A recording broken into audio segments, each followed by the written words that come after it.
Alright, so if I have Jet down in the bottom mount position, right, and he's not completely new, right, he's not going to be extending his arms out if he knows anything about rolling, right, because really there's no benefit for him to start to do that.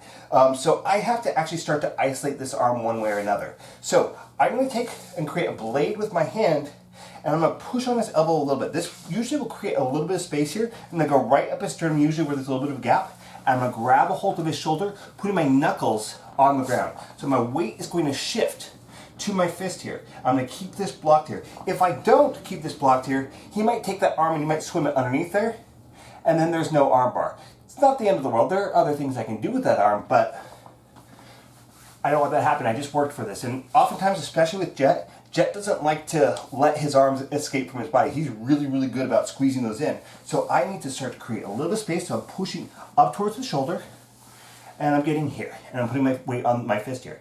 Now, when I get to this position, Jet might be saying, oh, well, I am committing my hand here, so I can't post to this side. So he might bridge, but I've got this hand here to post.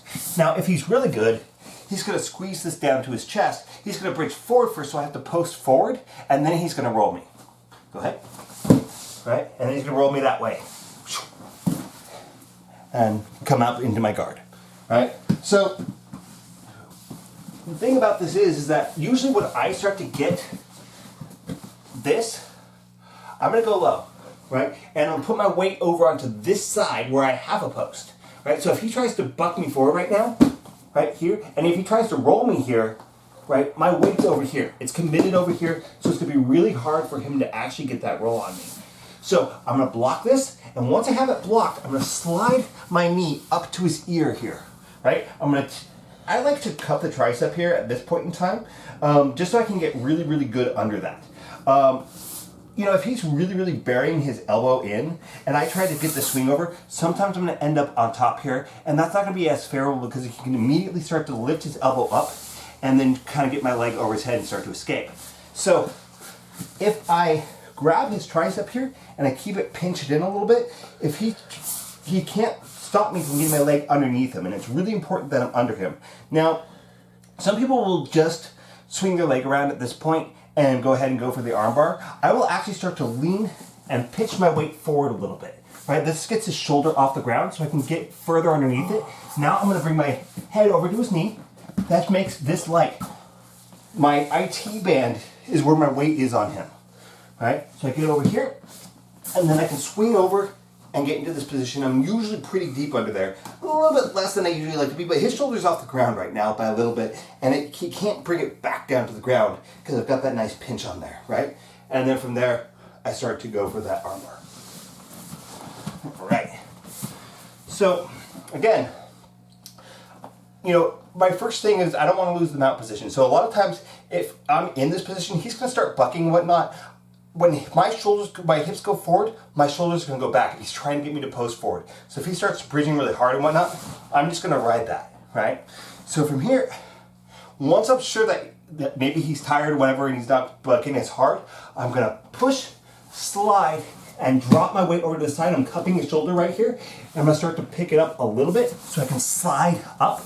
Then I'm going to grab his tricep, tuck under. Oh, look, I got a really good roll up right here. Okay, so if you guys recognize this position at all, this is the side mount position. So if you're in the side mount, right, we're usually gonna be right here. It's almost identical here, right? So I can go here, I can go here, right? I like this a little bit better. It's a little bit looser, but I feel like it hinders my mobility less. I'm gonna put my weight onto my IT band and the blade of my foot here.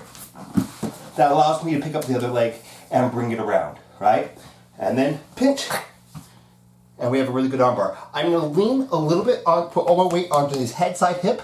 So if he does try to sit up right now, I'm going to be really heavy, right? And because I'm now lifting this hip up, it's going to be an easier place to break his arm. So I'm going to point his thumb a little bit, like 15 degrees off top dead center, and bring it over this hip, right?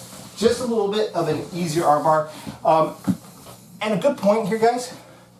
A lot of times when I get into one of these positions,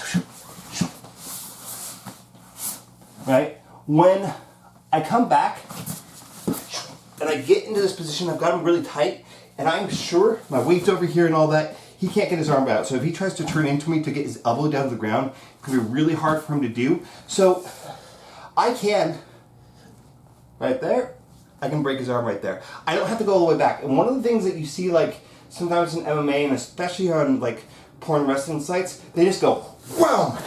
And they really, really go for it. This is your partner, right? You want him to come back and play with you again. So we go very, very slowly into that armbar so that we are careful not to break his arm. All right.